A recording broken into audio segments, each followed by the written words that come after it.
these people at the back may want to come in front. Are you okay there?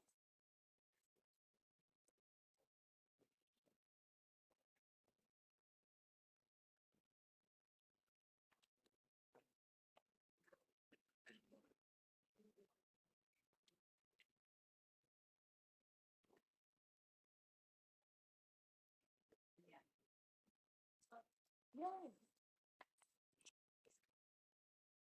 Start. Should we start? Hi, Amit. Hello. Hello, hello. Hello, hello. And I think we should just give a round of applause.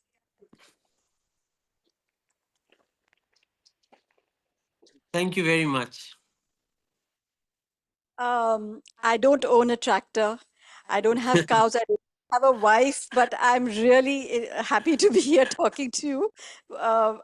You've given us a very lovely film that kind of opens up the idea of, something that we all associate with Bhutan, although we know, yeah, I mean, it's sort of the quintessential um, almost essence of Bhutan, this happiness index, and you so gently and humorously and very poignantly open it up for us and give us uh, sort of an insight into people's lives.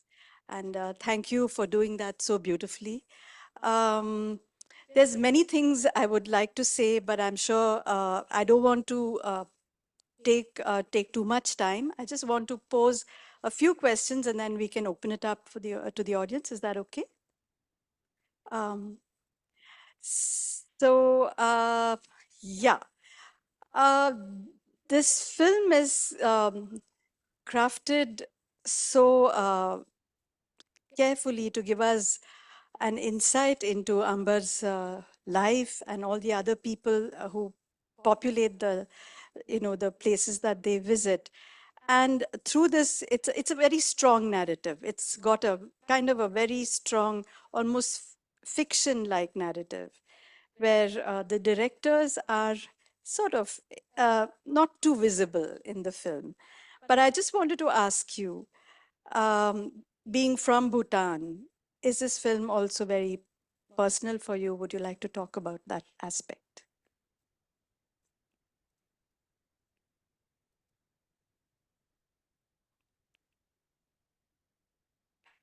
Mhm. Can you hear me? Because the video there is stuck right now for me. Oh, did you hear my question? It's fine from this side. Uh, Should I repeat my comment slash question, or did you hear it?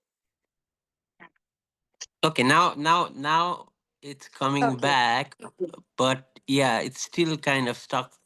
Uh, But you're maybe you could visible. repeat your. I think Yeah. I heard your. I think I heard your question. You were saying like how to talk a little bit about my personal connection to the story, right? Yes. Yes. Because yes, Okay. make that a little more Uh, explicit.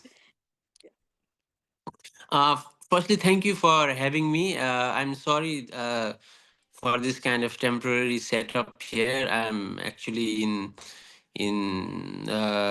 Punjab right now. I came here to help a friend to shoot her film, so that's why the connection is not so great, probably from my side.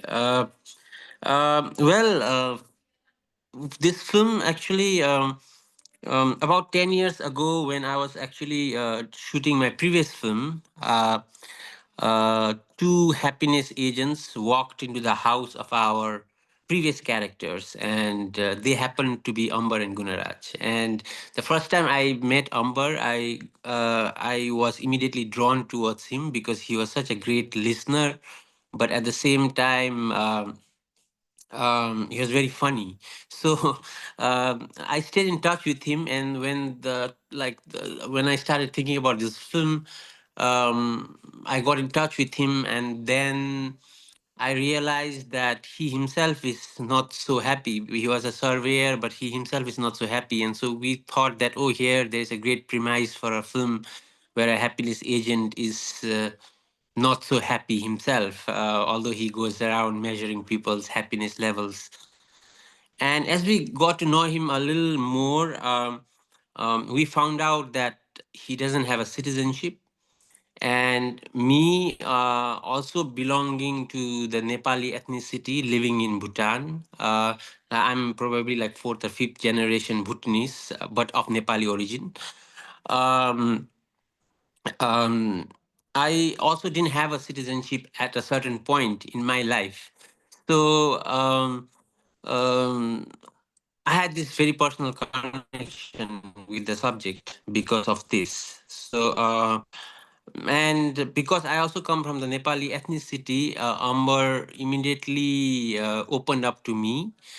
And also, this was the first time in the history of Bhutanese cinema where there is a protagonist who comes from the Nepali ethnicity, and this whole subject of citizenship is also kind of taboo in Bhutan. As a filmmaker myself, I really wanted to talk about it. Of course, the whole idea of gross national happiness, I think it's a very noble philosophy. I do think that it's a good thing for a government to aim for happiness. But I also wanted to kind of talk about the flaws, and also I also wanted to talk about dreams and emotions and struggles, which are like things that you cannot really measure inside a questionnaire. Yeah. Yes, and also in that process, we come to see the kind of fissures there are in society, Hmm. and you do that very skillfully with a lot of humor. And so as I was just talking to Sushma, it leaves you thinking, but the way in which you have treated the subject, it doesn't make you feel deeply distressed, but it starts making you. So I think that's, you pull that off very well, and I think that's something which was quite charming in the film. So there are all these incredibly strong and disturbing stories, but told with this kind of uh, a kind of a light and humorous touch, which is quite that was quite Thank you. interesting. Uh, the other thing I was wondering about is that the the form of the film itself. I was just curious to know whether you had a particular thing in your imagined it to be in a certain way, or whether the form in which it has come out in is something that you had to bring together. It's got with a strong character, it's got a narrative curve. So was it something that you had to negotiate and come to, or was it this, had you imagined the film to be this way all along? I was just curious because Mhm. you've been through workshops, it's been through a process. So I was just wondering um, if you could talk a little bit about that. Mhm. Well, it's a little bit of everything. My previous film, it's called The Next Guardian, and it's a very observational film where when I entered the film, I really didn't know where it's going to take me, and also it was my first film, and I was very happy to do that. But this time, it was a little different because I knew that this is going to be a road movie, and I knew that we are going to follow these two characters, and we knew that we will meet different characters in the film, and some of these characters we would like to kind of stay with them a little bit longer, like this rough form of the film. We were pretty sure about it, but we of course didn't know who we will meet on the road, or what kind of people we will meet on the road. And we knew that we want to follow Umber's search for happiness, that is his search for love as well. Actually, in the beginning, we really didn't. We He didn't tell us that doesn't have a citizenship. So it was something which he kind of started talking to me when we actually became quite good friends, which was about after a year or so. So it was basically a mix of both, I think. And in many of the cases, like many of these secondary characters who we meet on the road, like the young teenager Yanka or or Dichen Selden, the transgender dancer, or the man who lost his wife. These were like, it was very instinctive that we decided that with these characters we would like to stay a little bit longer, because in many ways their stories were resonating with Amber's own story in a very kind of associative, very subtle kind of way. So we decided to stay with them a little bit longer. And also, like, for example, Yanka, the teenager girl, she, when the two agents went there and started asking her questions, it was as if she was waiting for someone to come and talk to her. It was as if like she wanted, like, yeah, basically to pour out her emotions, but it was something that she wasn't even sharing with her mother. And the fact that in the first survey, in the first encounter itself, she started to like tell that her mother is an alcoholic. It was like a surprise for us, because normally Bhutanese, when you see them in rural Bhutan, they are very shy and they don't open up easily. But the fact that she was here talking about her mother's alcoholism, we were like, okay, this is someone we want to kind of go back to from time to time. So it was, the film itself, it took 5 years. So with Amber, obviously we followed him for 5 years, just seeing his like quest for citizenship, and also his relationship with his mother, and also his relationship with Sarita, like his love. But with the secondary characters, also I mean, we had the first encounter, but we kept going back to them from time to time, and then to see what was changing in their lives. And along the road, we did meet a lot of characters, we did meet a lot of people, but these were the people we decided to kind of choose and put it together in the film, so that it resonated with Amber's own quest for happiness. Right. Yeah, that's great. Thanks. So I'm just going to open it up to the audience. Any Sure. questions? I think there's someone. Yeah. Right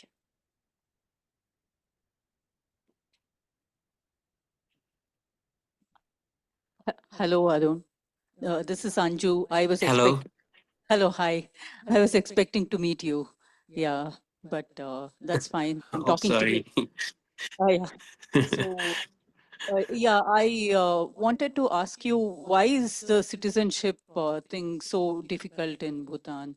That's my first question. I think Hmm. after you answer, I'll ask the second Hmm. one. Okay. So the citizenship issue, it's a complex issue, because it's something that not many people not they don't people don't really know about this issue.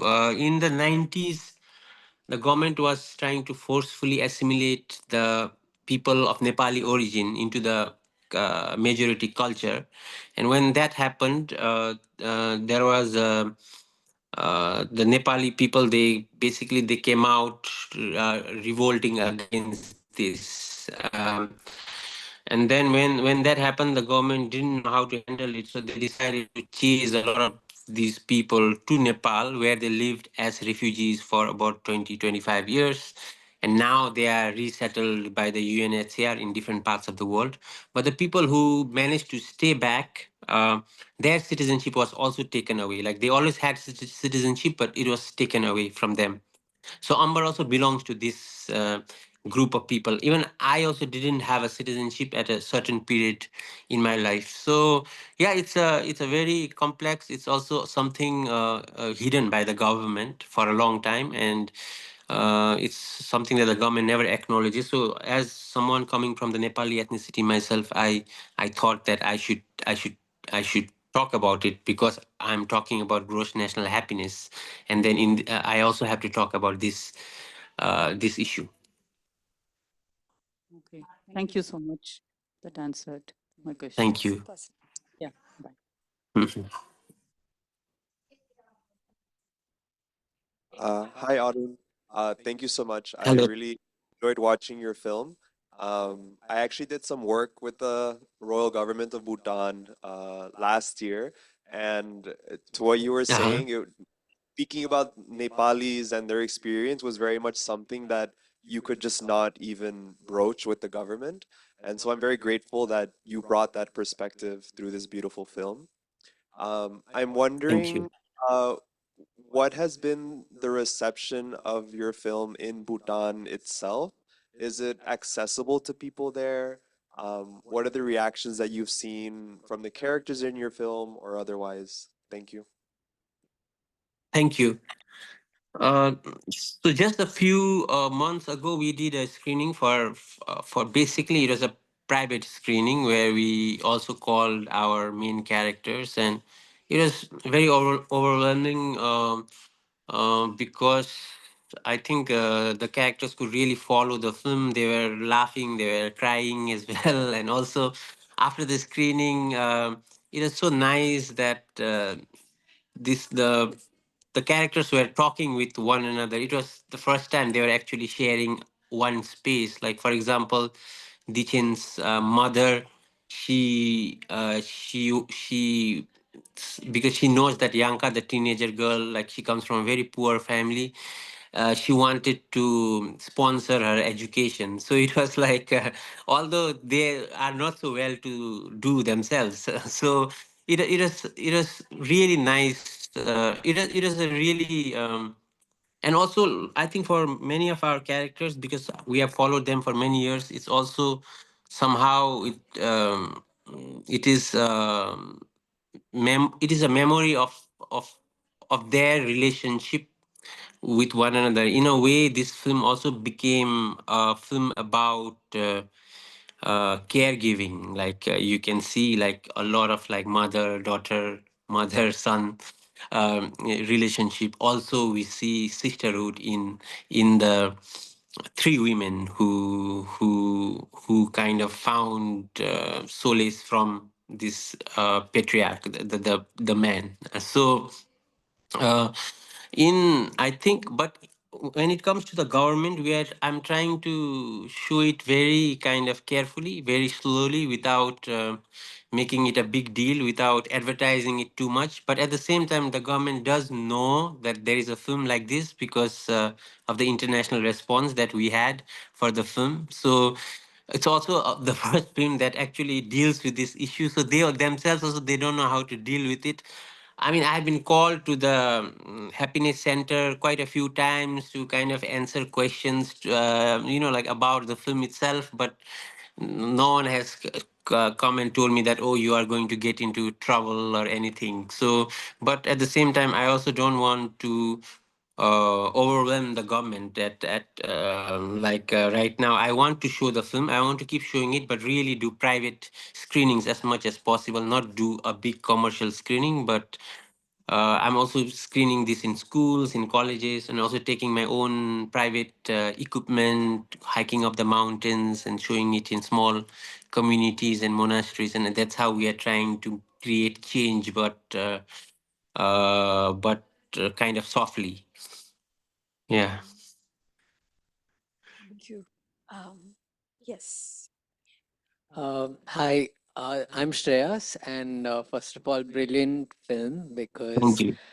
there are at least three or four other Bhutan happiness-centric films that I've come across, where even there's like videos of the prime minister, then prime minister talking, and it seemed a lot uh, like subtle propaganda or like it was filmed by an outsider.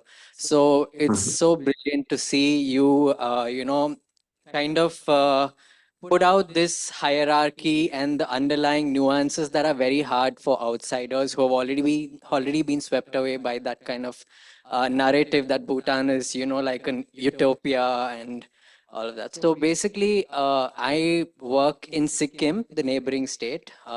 Most of my time is spent there, and there also there's a very similar structure in society. It's a bit different. It's Nepali majority, but at the same Mhm. time, I'm noticing that there's a lot of Nepalis that are treated like second-class citizens in Sikkim itself, despite being a political majority there. Uh, so I wanted to know, and especially the community that I work with, they have been idolizing Bhutan, the neighbor. It's so prosperous. We had similar roots, both Himalayan kingdoms, thriving, but Bhutan is like a success story, and Sikkim is a failing state, is kind of in the general psyche of the people there. So I was wondering, since I work with the community, is there a way we can get your film to be you know shown there to help the community and deal with all of that? And I just had one question. uh how are Amber and Sarita doing now? Yeah, so yeah, thank you so much. Like you said, like Bhutan is a very highly exoticized country, and I do understand why as well, because there are a lot of things that it is doing right as well, like environment conservation, for example.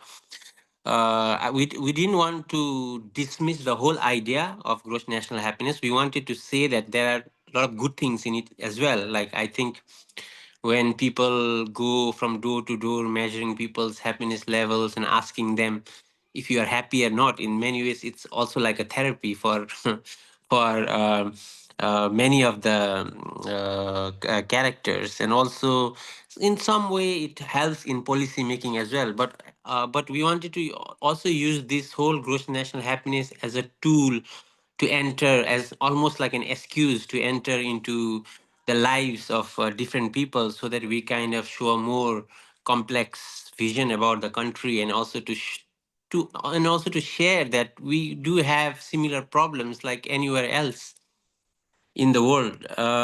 Like for Sarita and Amber, they are still in touch. Unfortunately, she is in Australia, so I mean they couldn't be together. But to Amber, I always kind of advise him not to propose on the first date itself. So, but I think why, to screen the film in Sikkim, yeah, it would be really interesting, and I would be really interested. I mean, you can just get in touch with me, and we can find ways to screen the film. Arun, I had one question actually, and Sure. just a small question.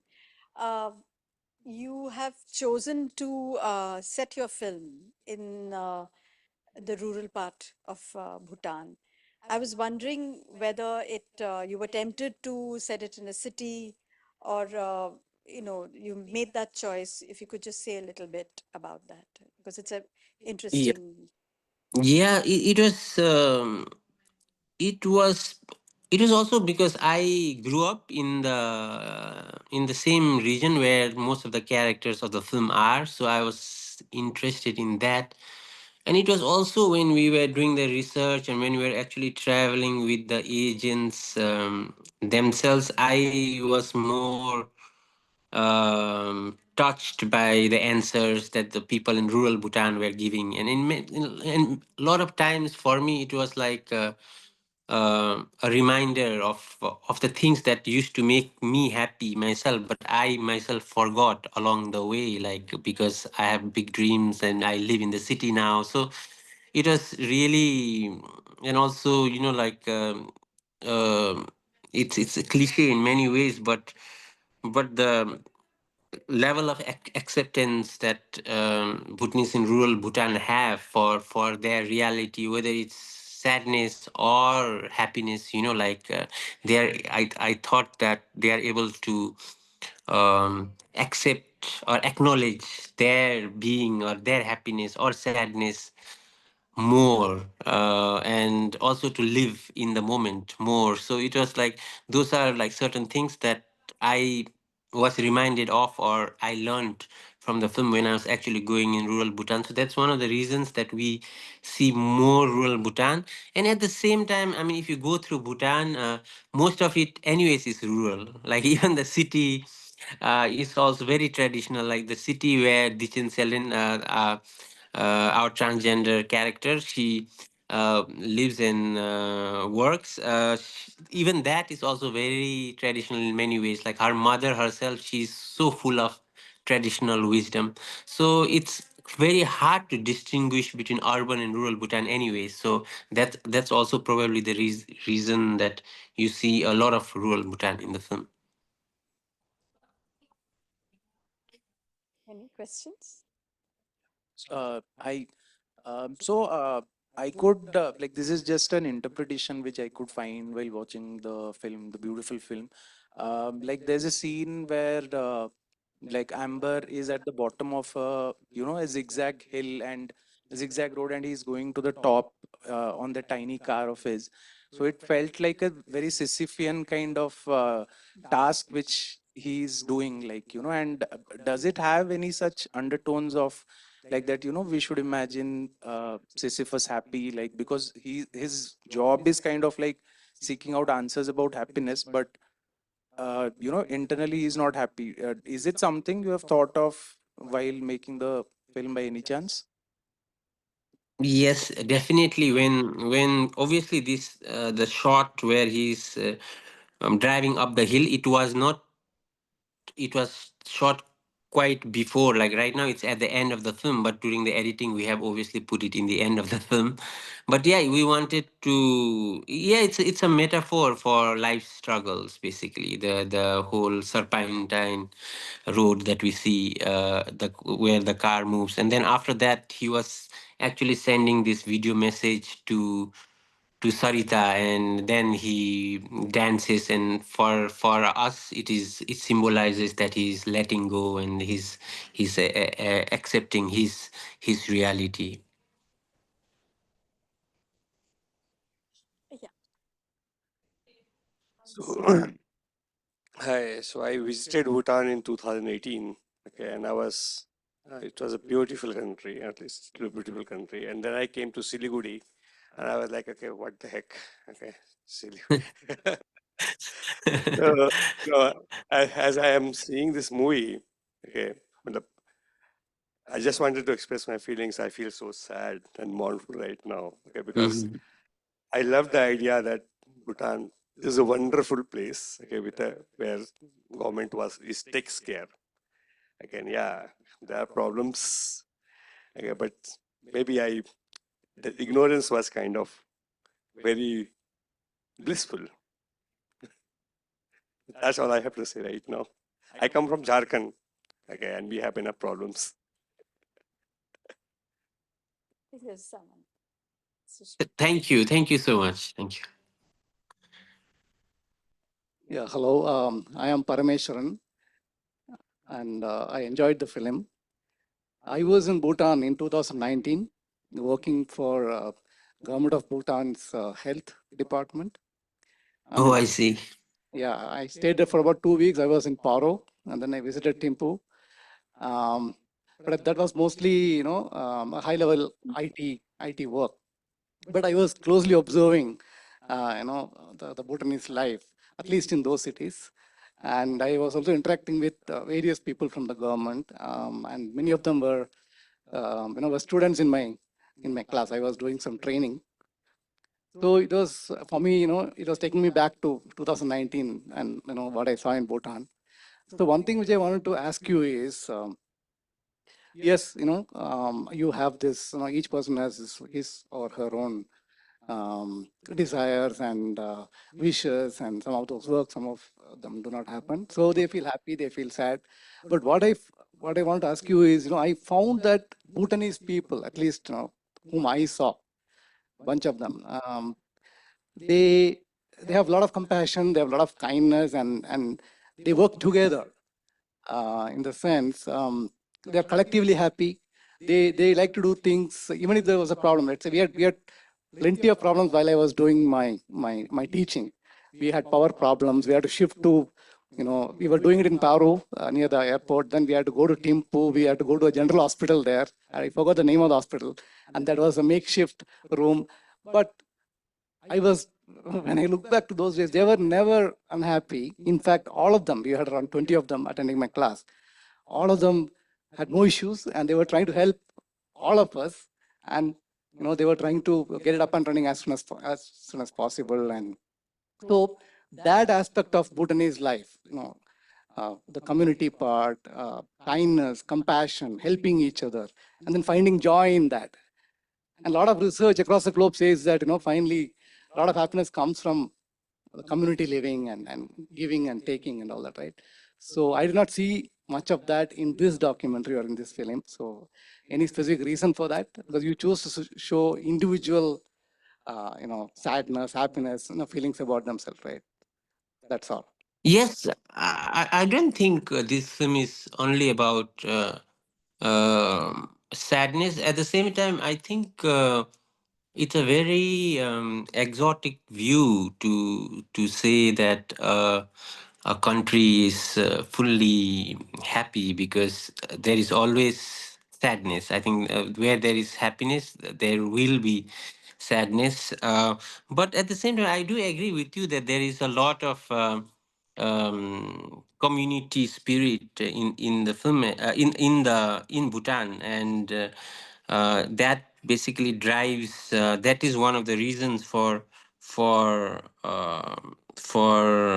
let's say happiness or contentment in the film. And actually, I do think that we have shown it in a different kind of a way. Like, for example, we see Umber caring for his mother. We see Yanka caring for her sister and her mother. We see these three women finding happiness away from this man. We see a man who has a big belief in his own faith. So, because of which he thinks that uh, his son is his wife has been reborn as his grandchild. So these are things that you don't really. I think these are values that you don't really see in many parts of the world, and and we have tried to show that in the film. Now, if we make a film only about uh, community, only about the happiness of the Bhutanese people, that oh, they are so happy. I think it's it's done. I think it's I think every TV station that comes to Bhutan from abroad has that gaze. And me as a local, I don't see it that way. I like to go beyond that and look at more complex stories, and tell stories that haven't been told before. Uh, thank you. Yes. Yeah. Hi, Arun. So, Hello. you know, this, hi, this very, very tender scene that you have between the mother and the daughter. Yeah. It seems like a public bath, Mm-hmm. but Mm-hmm. can you just tell us, I mean, and the way you filmed it also, no? I mean, you've been able to kind of go so close to them and it's most tender. And it's a little different from how you filmed the rest of the film. Can you tell us a little bit more about? It's true. Yeah. That's true. Thank you. Yeah, I spent a lot of time with both uh, Dichen and her mother. So uh, I was actually waiting for this bath scene to take place, because I know that they go weekly to, not weekly. I mean, they often go to a bath because the mother has cancer, and we we basically found a place like which is below the tiger's nest in Bhutan, where they have this healing kind of a hot stone bath. And then that's where the two of them decided to go that day. And I was very surprised, because as soon as they entered the bath, the mother started to really, like, bath the chin. And for me, it is a sign of unconditional love. I mean, she doesn't like. she knows that Dichen is transgender, but there's so much acceptance. And actually, one story that we haven't told in the film itself is that Dichen was the first transgender to actually come out on television in Bhutan. And her mother is the one who actually also came out with her on TV to kind of show it as an example to the rest of Bhutan. And since then, a lot of transgender people have been open, like they are able to come out openly on in public life. So also it's also like like the way the mother and the daughter that touch their bodies, it's such a poetic kind of a scene for me, and it's not something we created, but it's actually just happened on its own. And I was that particular scene, because it was so intimate, I didn't use a sound person. Also, I actually shot it myself. It was just me filming this, so that, and it was so silent. And the actual bath scene itself, it was actually like it took about 2 or 3 hours, and we could use only this small part of the in the film. But actually, I wanted to use it for longer, but somehow it disturbed the balance of the film itself. So, but yeah, it's also one of my favorite scenes. Yeah, there's a question. Hi. So, the part where the three wives are being their story was something that was very moving to me personally. And I thought it was very nuanced, like how many details of their lives actually are coming out in that small segment, right? Uh, my question is, how did they open up about how they actually felt about the husband? Because I would suspect that that would require a lot of courage, especially Mhm, because there were bits where they said, when we are not good to him, he's not very good to us. And mhm, things can get really bad. So it, I mean, somewhere it hints that there's probably some kind of violence, probably. mhm, mhm, And as an extension of that, did the husband come and watch the film mhm, mhm. towards the very end when the screening happened? Yeah, And that's a how? great. Yeah. So, with the, yeah, this was the most difficult for me. Actually, it was even more difficult than filming whole Amber's life story, because I had access with Amber, and like we had a great relationship.